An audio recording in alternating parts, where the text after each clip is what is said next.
Chapter 3.2 Rising Snake. I have not had one big explosion changing my life entirely, but I have gotten to know the power sleeping in me more than a few times. Bit by bit, it spreads itself and opens me for something greater than I thought I was. I have a feeling that every time the fiery force rises in me, she activates one more power center along the roots and branches of my life tree. Kundalini, mother of all forces, source of our human life. She is the embodiment of love. There exists no boundaries for Kundalini's love. It is not a sort of love. It encompasses all forms of love existing. Passionate love, motherly love, forgiving love, the constructive and destructive aspects of creation, the natural beauty inherent to all creations in every step of their evolution, sexual love, inspired action, surrender, everlasting moments of truth, gratitude, awareness towards oneself and others, compassion. All of it and more makes the love unconditional. For a good part of my life I believed that there is nothing above nor beyond love. But now I see that, even though it plays a crucial role in the world of creation, it is just a piece in a much greater puzzle. Love is what life needs for growth, like the roots that are being nourished by an everlasting supply of precious water to maintain the growth of the tree of consciousness. It is calling us to move from the roots and the need for nourishment to the top of the branches, spreading our leaves into behavioral spontaneity, under which, in the great moment of creation, we were born as creators as well.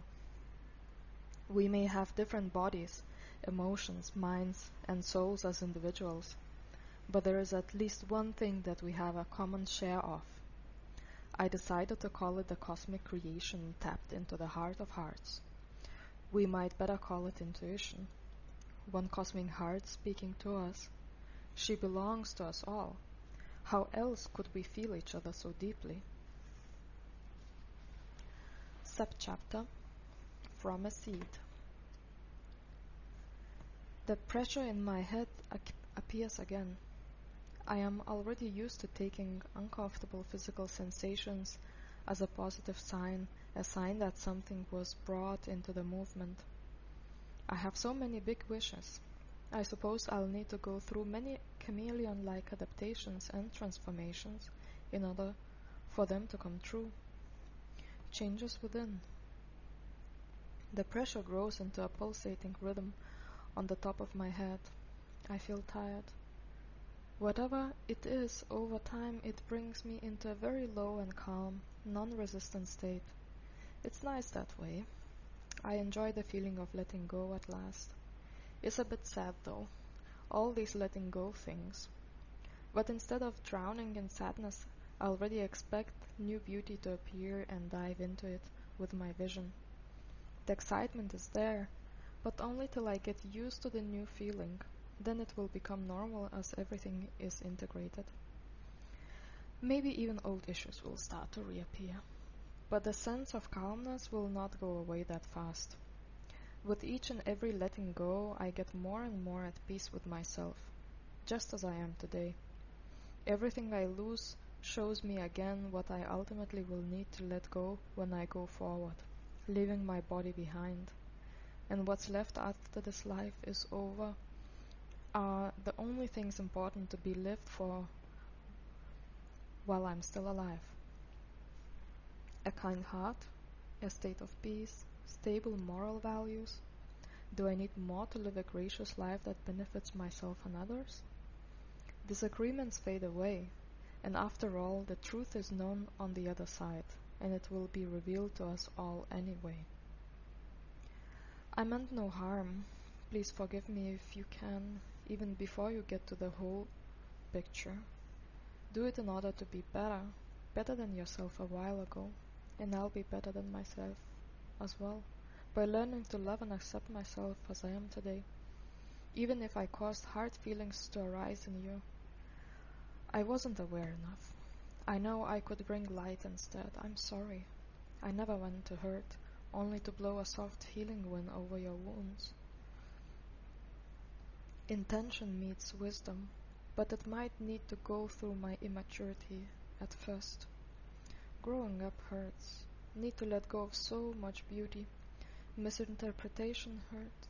I choose to avoid being misinterpreted by hiding away parts of me that shine purity and are so attractive for other people who still live in lack. I don't want to create the illusion anymore that if it shines, it is meant for you. Now, if it's not meant for you, it doesn't shine, and you don't see it. You can't fall for it nor follow it. In a different world, I wouldn't need to hide it. It was shocking to realize that I do need to be here. So awful to get those disgraceful suggestions as if I had invited them. But I haven't. It wasn't my intention. I was just shining like a child in my innocence. I've lost the need to show it. I feel solid now. A good heart is what needs to be shown. Even if she has feelings of anger or shame, she is the one who needs to be seen. In those moments, I say my grace. I'm not perfect, but I want to do good, in big as in small. It takes courage to step over my fears and offer my hand. It takes courage to speak the words of my heart in threatening moments. But it's the only truth that matters. If I don't live it, I can't say I live at all at them. My path took a great shift when I turned 20 years old. At last I felt like I had found that precious diamond inside me. The doors had opened and my inner vision just went wild. I was making a chakra fire breathing meditation under my friend's and teacher's supervision. He was guiding me through that phase of my life, teaching me, helping me heal, seeing the hidden me, and acknowledging it. That in itself felt like a nectar of healing for the wounds I created for myself. Chakra fire breathing meditation was just one more tool in the row of many that helped me harmonize myself. It was the first time that I went through those 10 or 15 minutes of intense breathing with the visualization and rhythmic music in the background. And then I stopped. And when I stopped, this happened. Again, it was not like an explosion, but more of a step towards what people reach with one cutting change. I felt all of my body tingling, each finger, each muscle, my head, and my bones. I felt and heard thousands of bees buzzing inside me. That sound was shutting me off from the outside world and opening me to what can ultimately be found only inside. This state lasted for a while, and when it ceased, I opened my eyes and described what had happened to my teacher and friend. To my surprise, he was very surprised. He said that people devote their lives to spiritual practice in order to achieve such a state, and even 10 years of intense practice do not guarantee success. And I did it just like that, within 10 minutes of intense intentional breathing. I was just silent in those moments. I did not know how to react to his words. I did not feel that special or that something very special had just happened. Boring through me with his seeing through flesh and bone eyes, he asked repeatedly if I realized what he was saying. He saw me as someone unique. I was an enrichment to his life, as he later told me. The possibility to observe my progress and be a part of it was a gift to him, and he never wanted anything in return. Afterwards, interesting things started to happen. I began remembering details from my previous incarnations. I had visions through my third eye, like in a light tunnel, showing me clear views at a rapidly changing pace. A state of buzzing would come over me and all the outer sounds would shut up. I could hear only my heartbeat and a white noise, similar to a radio being switched between stations. It was hard for me to concentrate on the material things. I was constantly somewhere else with my mind, not grounded. But I did manage to write my bachelor's thesis among all the inner festivities and get my diploma in physics. For that I am truly proud of myself. I managed to graduate because I took it as a goal, even though my heart was, and still is, completely elsewhere. Subchapter: Nesting in Roots. I've been shocked many times and was starting to think I'm no good for this path. Horrible things happen, and the pain that comes from thinking that it's all just a play of coincidental forces is bigger than the pain from the feeling of being hurt. If bad things happen to good people when there is just no moral reasons for it to take place, I'm devastated.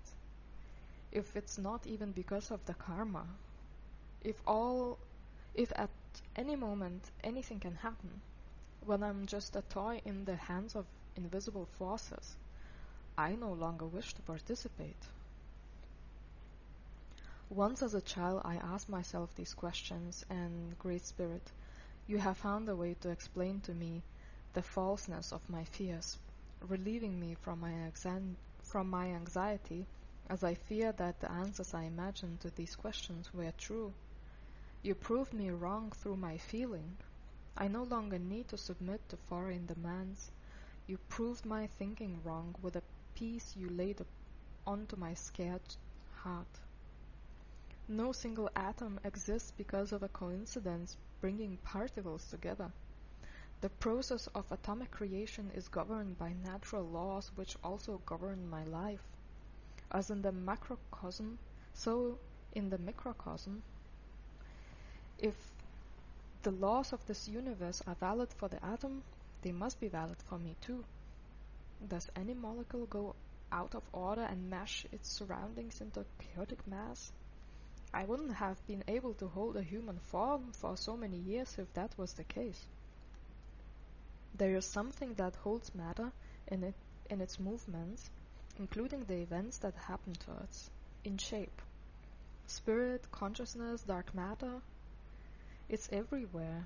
It encompasses me as well. I'm no longer lost nor destroyed by the chaotic incidents that shape my life. If it's everywhere, then it's everything, then it's all the time. I have given outer circumstances the credit when it's my own choice that has brought me here.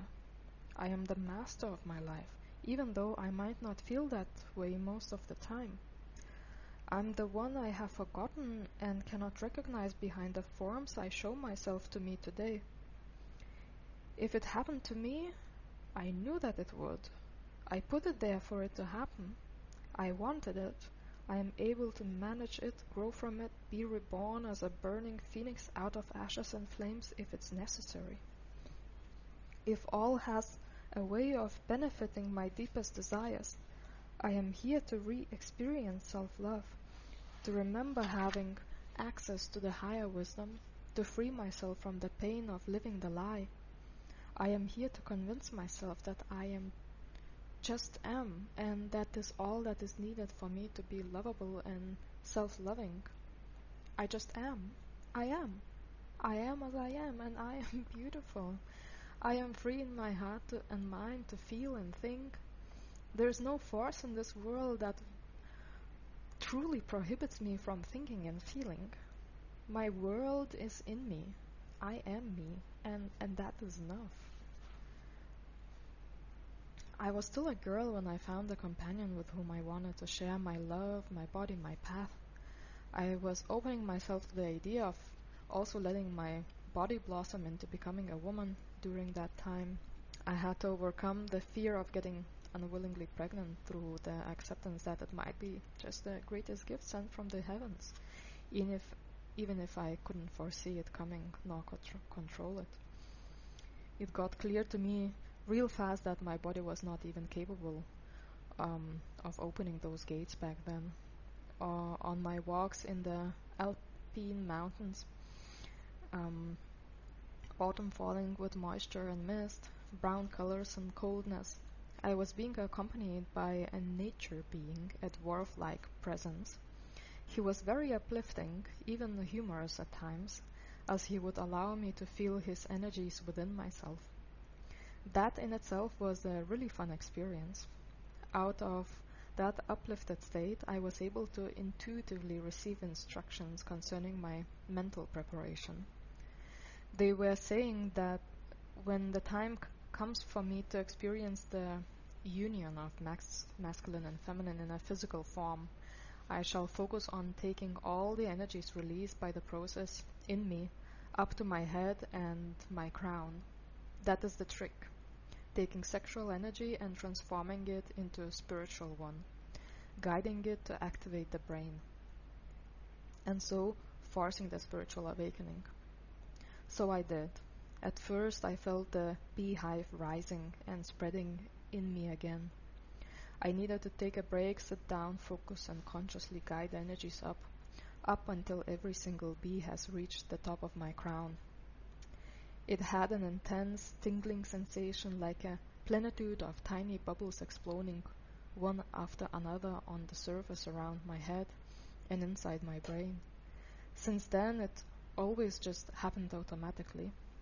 The pleasure-bringing vibrations run up through my spine into my head, creating fireworks. There is a feeling of being rejuvenated and energized but at ease, followed by energy being released. Life feels in flow again. Subchapter: Slithering Around Stem. In quotes, forgive yourself even if it hurts the other. There is nothing we are not capable of, also seeing into events that are coming to us.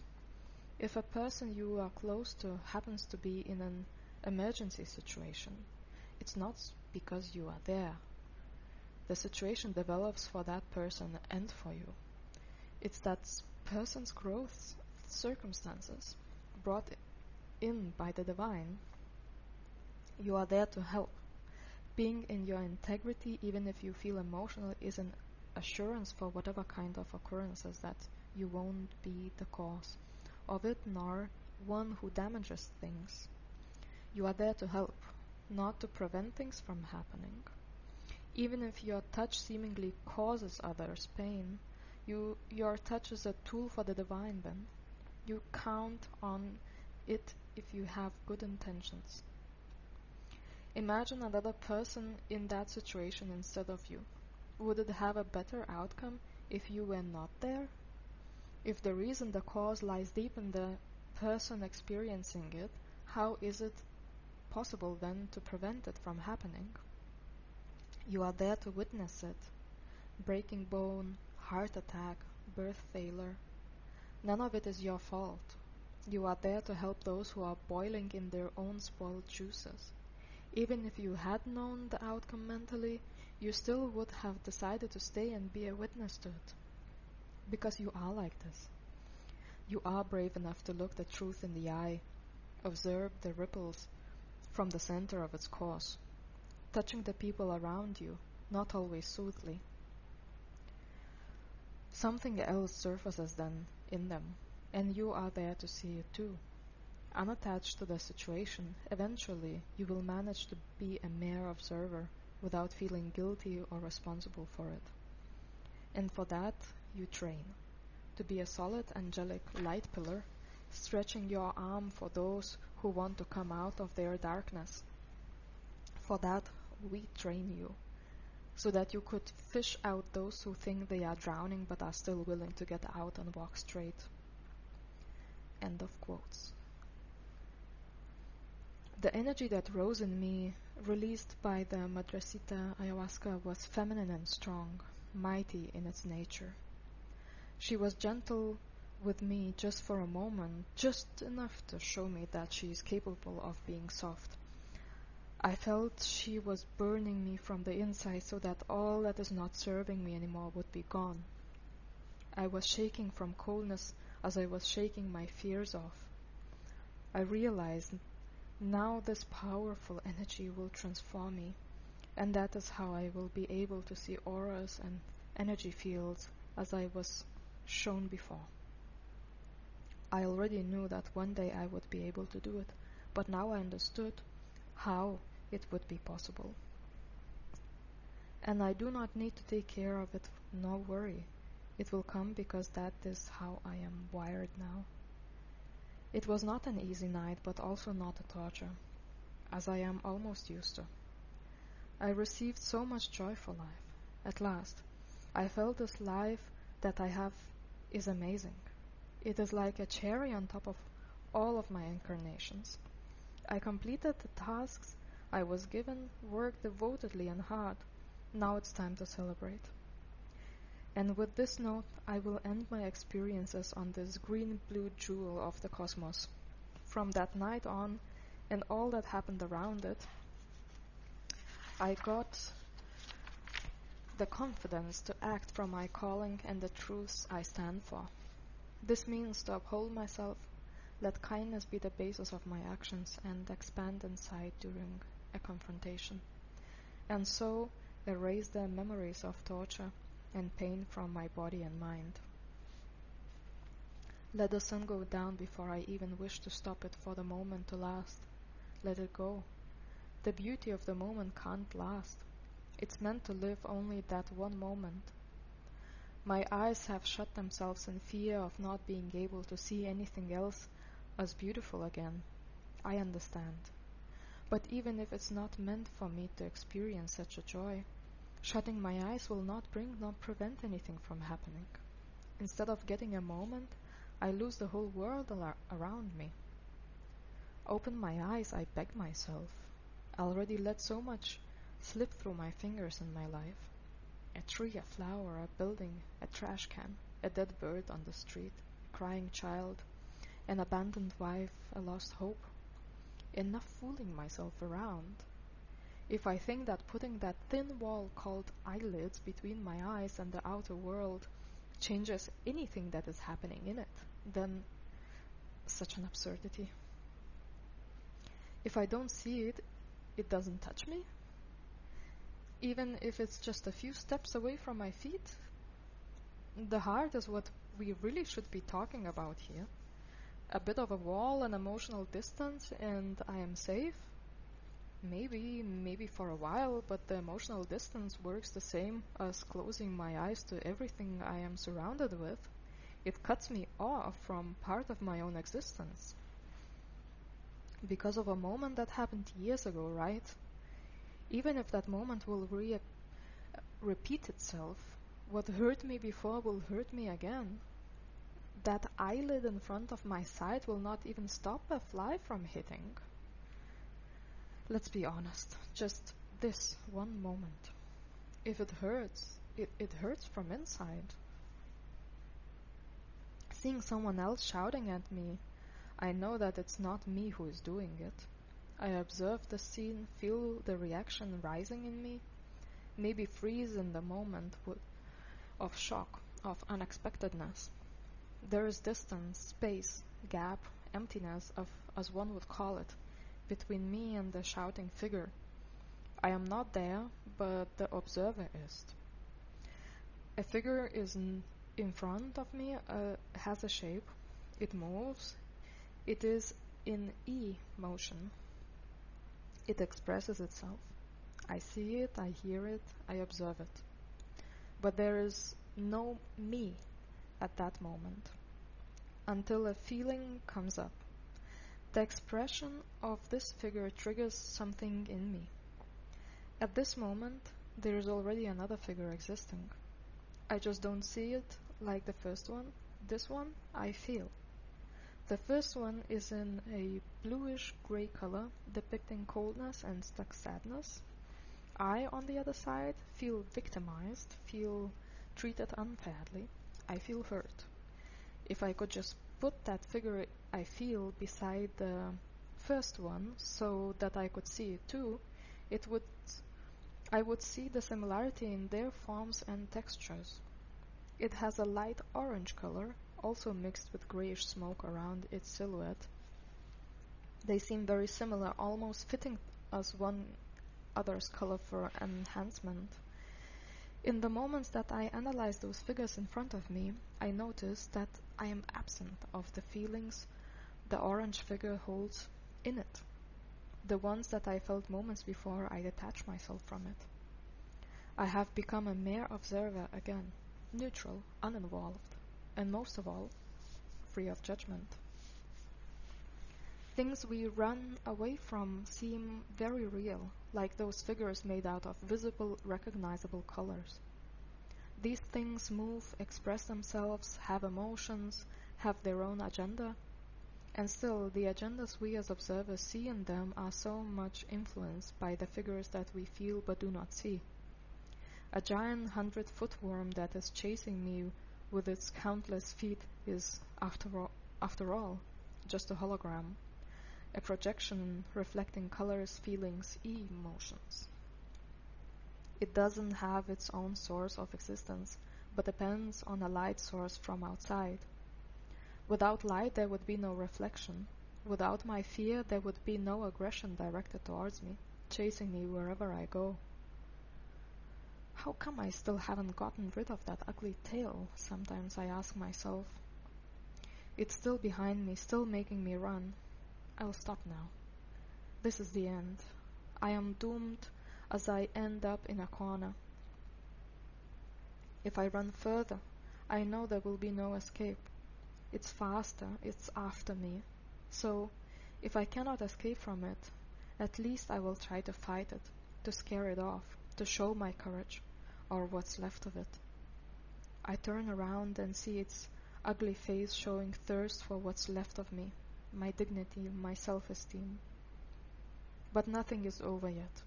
Maybe it will get shocked by my unexpected turnaround.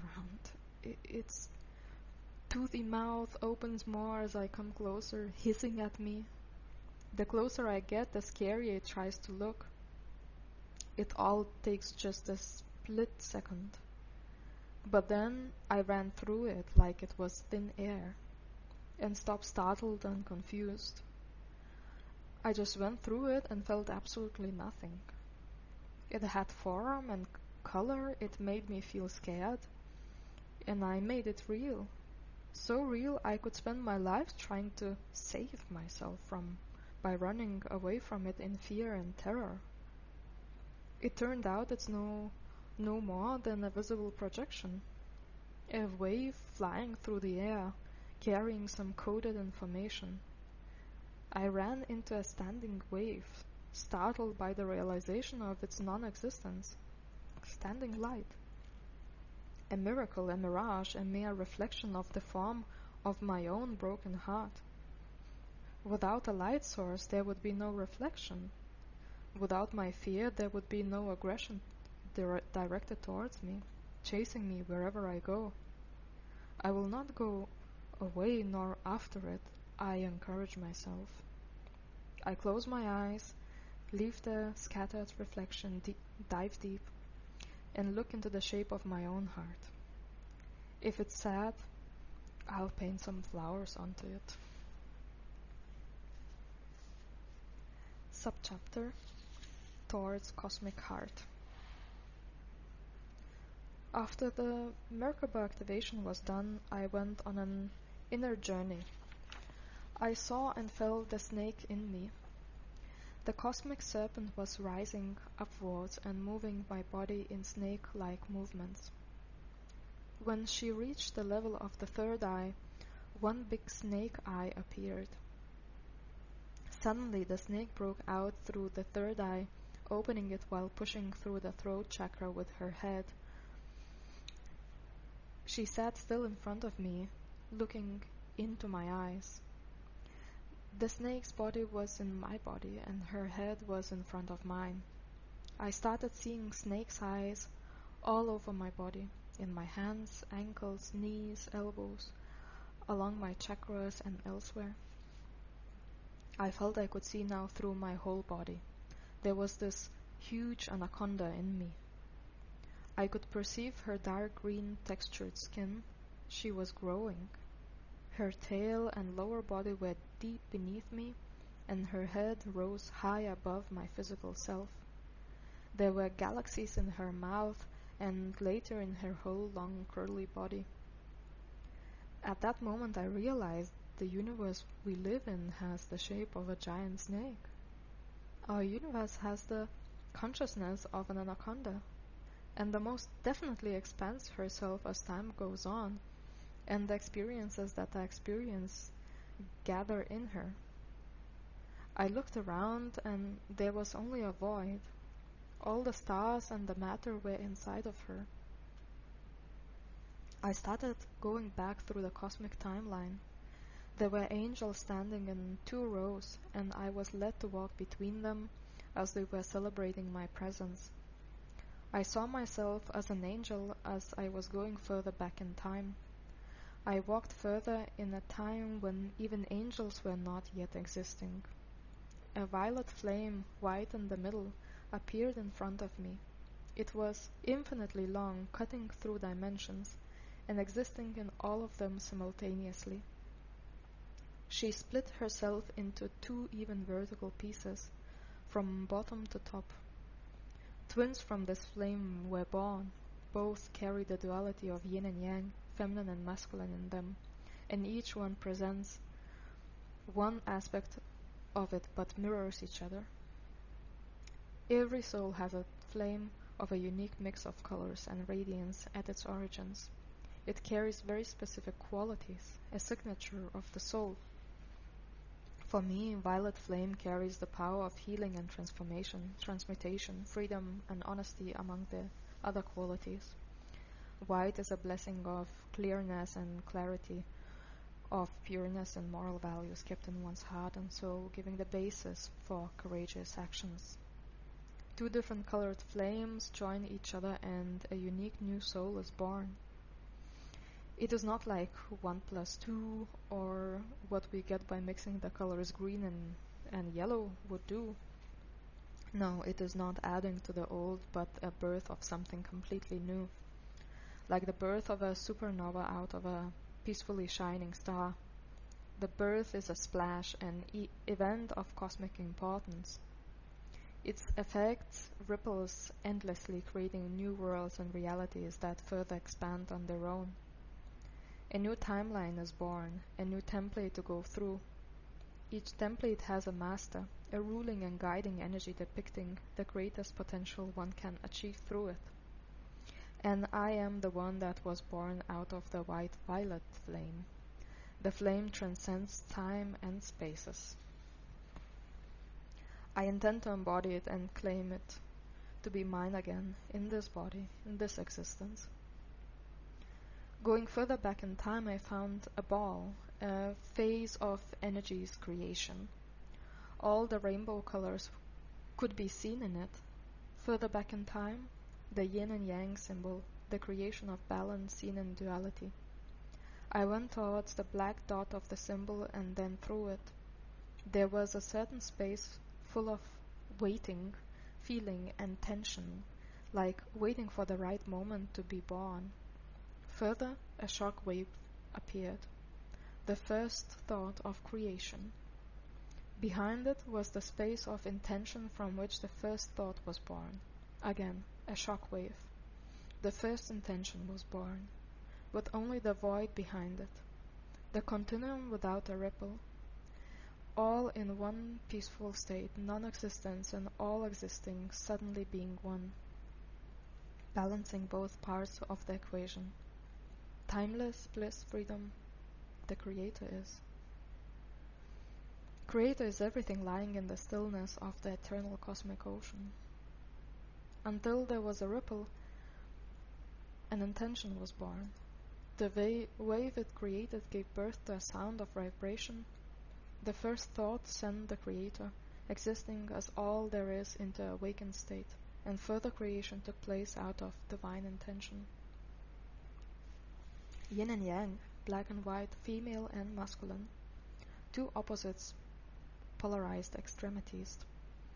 Though it may seem from the first glimpse, the secret is that one has the origin in the other, and their existence is codependent.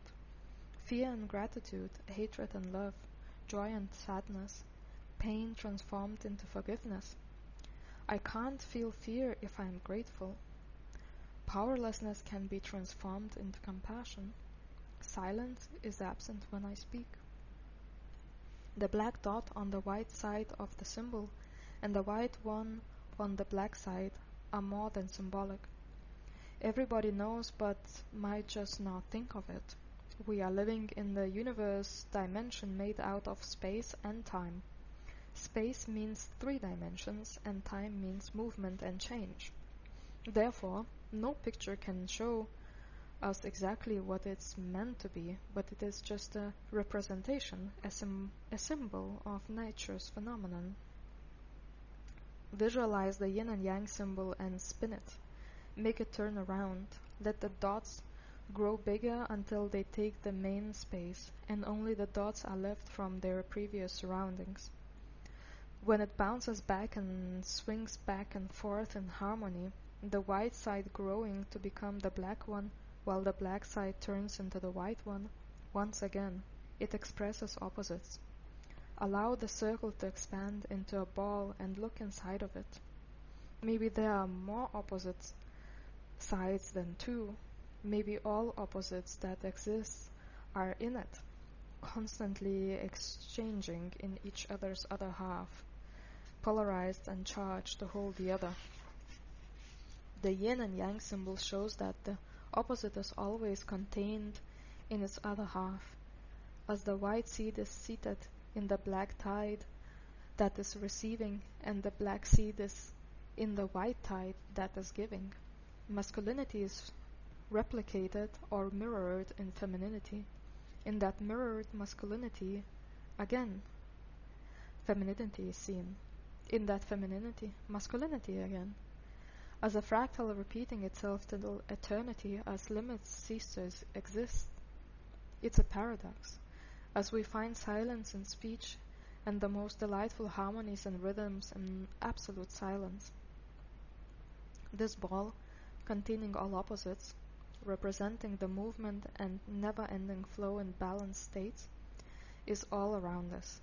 Is the spinning torus of my energy field circling my body around the stable static central axe. The core is absent of duality, of opposites. It is pure and silent, and it lies as a basis of my existence from which I spin out in all of my facets. This is the observational point, the source I find no judgment in but limitless realities. Maybe it is this place where Buddha sits in the open, oh so radiant lotus flower in every single one of us, with unconditional acceptance. My heart reaches those spaces of cosmic evolution. It must mean that the gates we hold in our chest reach directly into the state of one existence, where everything and nothing exists as the mirror to each other. Nothingness encompasses my heart, my memory of all that ever took place in this vast universe since the first ripple took off from its center, God. Subchapter: Eyes Nesting in Leaves. Lately, a tiny black dragon descended onto my back. He's furious and very protective. He is not defined by his size but by his nature. The dragon's heart always beats the rhythm of the dragon's spirit. Under his belly is a precious white egg. Every time he senses danger, the dragon moves. His tail goes up my spine and swings left and right while he stamps on his feet and shakes his body. Every time he moves, a sharp pain runs up and down my back, spreading itself from the center in the lower back where the egg lays. Even though he is so loyal and protective, keeping the dragon must not be good for me. My body signals it more than clearly. I asked the beautiful creature to guide me to his cave, where, I sensed, a part of me linked to the dragon is hiding. A girl at the age of around 3 took my hand and bubbled in all directions while telling me about the wonderful, inspiring things she grasps inside her. So much inspiration, such an openness, such a talkative child wanting to share all that wonder with everyone in her environment. So many times she felt suppressed in her expression, so many wishes were not taken as a serious matter, until one day she didn't see the precious things she carried within her worth sharing with the others anymore. She shared it in her actions, in her thoughts. She nourished inspiration, but the words stayed silenced, as if there was a danger of that first light, when an idea, a world inside, is born, being extinguished by disbelief. And the little but noble in heart dragon friend was found to protect her childish, bubbly nature and the wonders she carries within,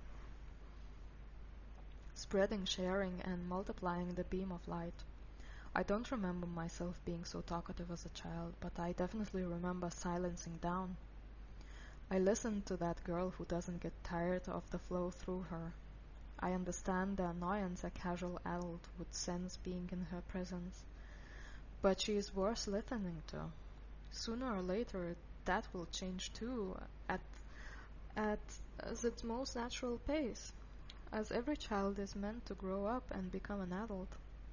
Try seeing beauty in expression, the way the little ones show a unique perception of the world surrounding them. There might be a seed of passion or great talent showing its first signs of vividness and growth. Let no egg keeping their inner wishes be laid, needing so badly for protection while being vulnerable in its newborn stage. Every adult has a duty of cherishing and protecting it, and you are the one, dear grown-up, to believe in your own forgotten, buried, silenced childhood dreams. I am an adult now and have the power to influence it with the same intensity as the adults in my childhood had. Now I know that I have the power. I am no longer dependent on somebody else's love and approval for survival as an emotionally sensitive creature. Heaven support all heart wishes, and that is the biggest support one can ever claim needing. So I just lean on it and embrace myself. What I went through will stay written in the cosmic memoirs in all of its nuances. But I can see differently now, and wow, how wonderful it is to feel that inspiration. Life, I feel, has to stream in abundance, which we choose by ourselves while intensively changing the circumstances that we directly and indirectly create, while raising ourselves up, being a parent and a child at the same time. In quotes, the expression of my voice is not a toy, end of quotes. The dear dragon claims the child's stance. Many parts try to grab it and use it for their own purposes.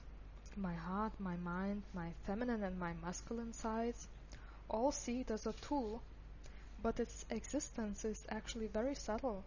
It is like a mere reflection of the phenomenon that has its own inherent presence.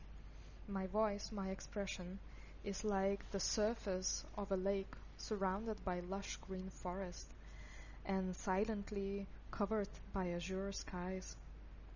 It exists only because the depth of my heart met the heights of the skies.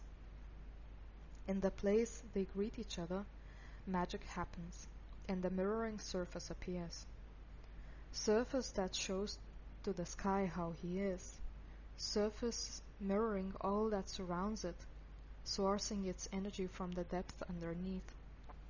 Sometimes ripples appear on the plain. A raindrop falls from the sky, nourishing the waters. A branch from a tree chaotically disturbs the reflection, and so it happens, sinks into the depths, filling its bottom with debris. My voice mirrors my thoughts. My voice mirrors my heart's desires. And my voice mirrors the storms of my feelings whilst the surface already ripples, if I am brave enough to allow it. But the peace lying on it on a warm, colorful autumn day is something simply mesmerizing. This picture is like a song. It soothes hearts that have stored many branches and brings pleasure for those who celebrate their hates. The great cosmic eye is looking down on me, you, The stars of the whole universe are raining down, till I become dark as the night itself, and the stars are being reflected down on me like on the lake's surface surrounding by the depth of the night. Below its surface, as if in a secure transparent bubble, grows a forest. I kneel on my knees to touch the ground, a mirroring reflection of the universe inside me. The forest surrounding the lake is also in it. The whole universe is in me. I am not the universe, and the universe isn't me. We are perfect, mirror-like reflections of each other's nature. Like my right hand reflects the left hand, and the left one reflects the right one. They are not the same. The curves of my hands are uniquely different, but they belong to each other, and one would not be complete without the other. The great cosmic eye is looking down onto itself. There is an eye in the center of my body looking into the furthest corners of this world. It's looking out into the cosmos and wondering about the miracles in it. Am I not a miracle myself? Sometimes it is easier to recognize myself by looking out than just by feeling what's inside.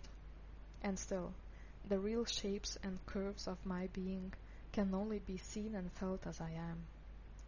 The universe is there to remind me of myself. But to really find myself, I need to close my eyes and dive deep in order to reach the bottom of the lake that holds the real forest in it. The forest surrounding the lake often seems more real, more solid. It's tricky, but it's true. If I hadn't seen the forest below the lake's surface, I might not believe even if I'm told. The water is muddy in some lakes. The view is not always clear. There are at least two ways to discover it by oneself. First, one just needs to jump in the unclear waters and find what's underneath from the direct experience. Or secondly, clean the waters first in order to get a clear view of their depths. Once one touches or sees what's underneath the surface, no more convincing of the reality of its existence is needed. Our own experience is the best proof we can get. Every one of us needs to own our proofs and examples.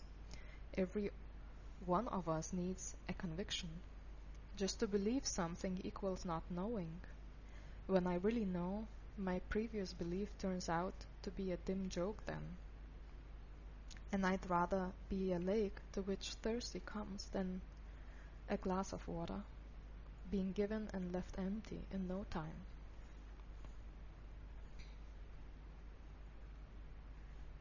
The night fell onto the Peruvian skies, and the Andean mountains started, reflecting silver lights sent from the godly eyes.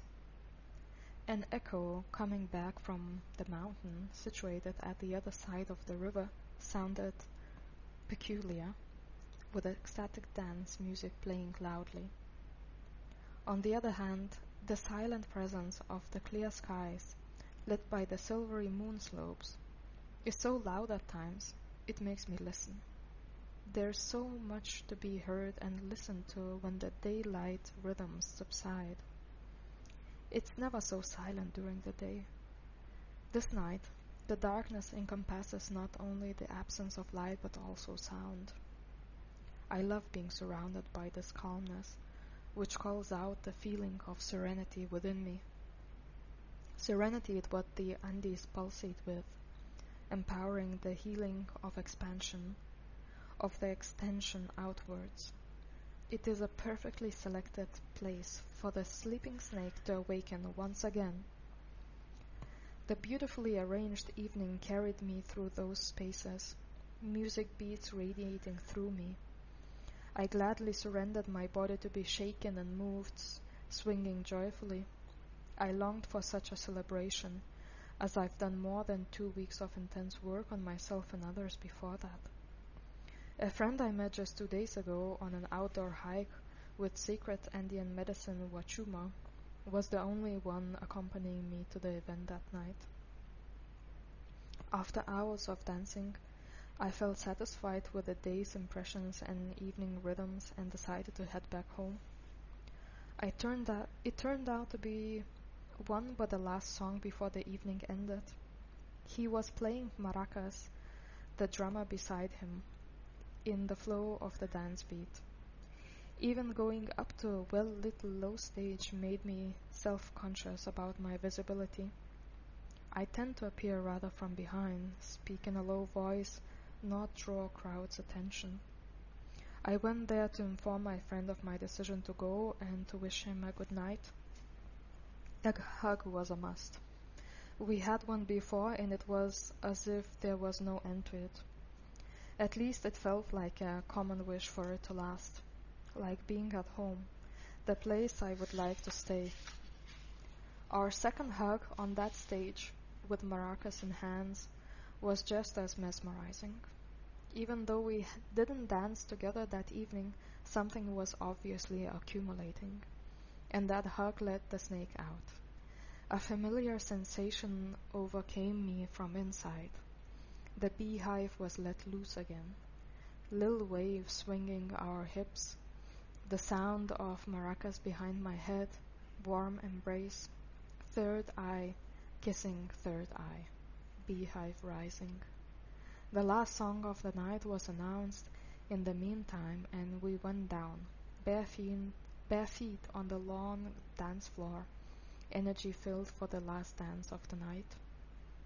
Embrace happened to extend itself into the dance dynamics, swinging in sync while in tight non-verbal interaction. 2 more waves of the rising snake followed the same evening and a few days later, as 2 hearts were starting to beat more and more as one, each being stronger in intensity and its effects, building a giant unit for one more milestone on my journey to soul rediscovery. The music suddenly became my trustworthy companion, constantly inviting me to be in the flow, riding the waves of my energy stream that never come to a halt. Channeling started becoming a thing, activating me from inside, giving me new and ever new life force to soak from. This time is for speaking up, loud and clear.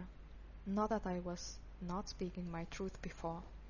I just wasn't speaking it often enough. Way of thinking would interfere with my decisions on taking action on that same first wave afternoon. I make it so complicated in my head sometimes, but the expression simply wants to be expressed and bring the message it carries at the exact moment it is born. That is, without delaying by weighing pros and cons, creating strategies.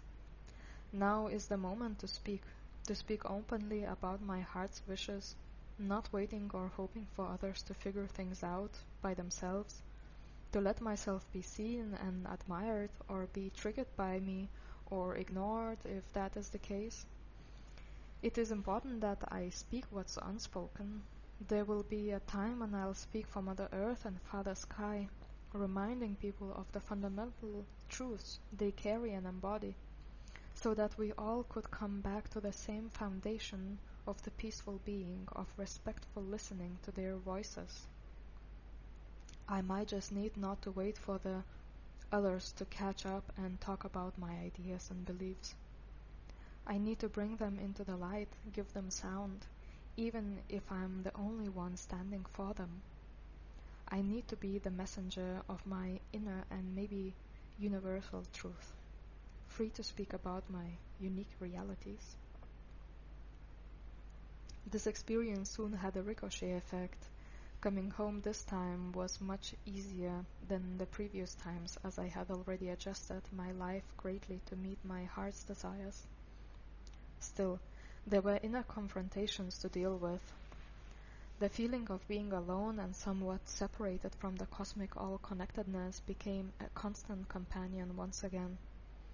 Times when I didn't feel its chilly presence was temporary and delusional. When that empty cocoon lays its shell surrounding me, the previous beauty of Community living, sharing, healing, verbal exchange, and comradeship feels like a lie I allowed myself to believe in, even though I know it is the exact opposite. It's just that I shall not need company to feel the expansion. Being able to reach and touch the stars, touch the trees, and feel how much love and support moves in a constant flow through me. Through separation, I am being taught to come back to myself and to search the cosmic heights and depths within myself instead of within my dearest friends. Life has sent me plenty in the recent years, though there were none before. Emotional lag that stems from the solitude I felt as a small child pulls me in the directions of outer sources to feed myself with a feeling of connectedness, love, and attentiveness. At the same time, bricks and branches are being laid on my path when I go after the urges of my once depleted self. All is inside. I read about people who already had such experiences, and I feel encouraged that this state of inner connection is also accessible to me. I can feel it. It can be mine. I dreamed of being in the kitchen of my parents' house.